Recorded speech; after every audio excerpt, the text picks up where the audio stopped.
матур язылган, матур теге зур проблема күтәрелгән, конфликт көчле, карап чыккан очракта, шуларны төзәткән очракта сезнең безнең журналга бастыру мөмкинлеге дә бардыр.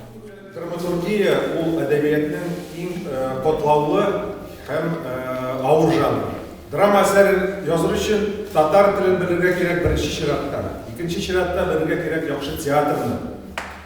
Аннары белергә кирәк тормышны, дөньяны аңларга кирәк.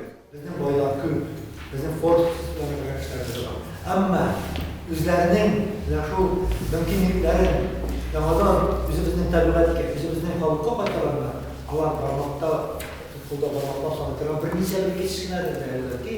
кызганыч, быел хезмәтләр саны азрак, узган елларда күбрәк килә иде.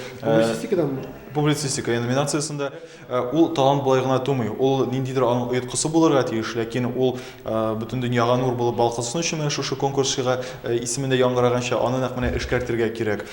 Болай темаларга килгәндә төрле темаларны ачканнар, хәтта решаучылык темасына да кагылырга җөрьәт иткәннәр.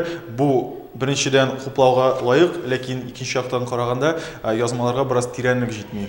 Монда союзу сизелә.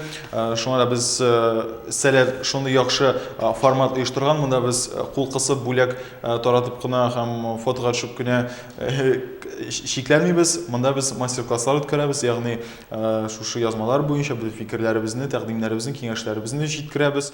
Проект 5 ел дәвамында эшли. Быел 5 тапкыр үткәрелде. Катнашучылар саны арта. Әлбәттә, лидер ул шигърият номинациясе. Шигъри языла шулай җыгылып китте.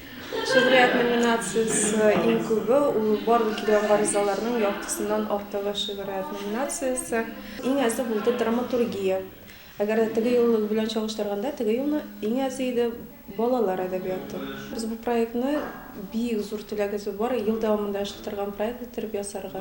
Теге катнашучылар эшләрен конкурска җибәрү генә түгел, бәлки үзләренең эшләрен конкурска кадәр шул ук казыларга яисә устазларга күрсәтү мөмкинлеге. Менә ул вакытта чыннан да теге устазлар аларның эшләрен тикшереп, бик зур булган хаталарын күрсәтеп, менә шундый өлеше булса, әлбәттә конкурска кадәр өлеше булса, бу проектның әйбәт булыр иде.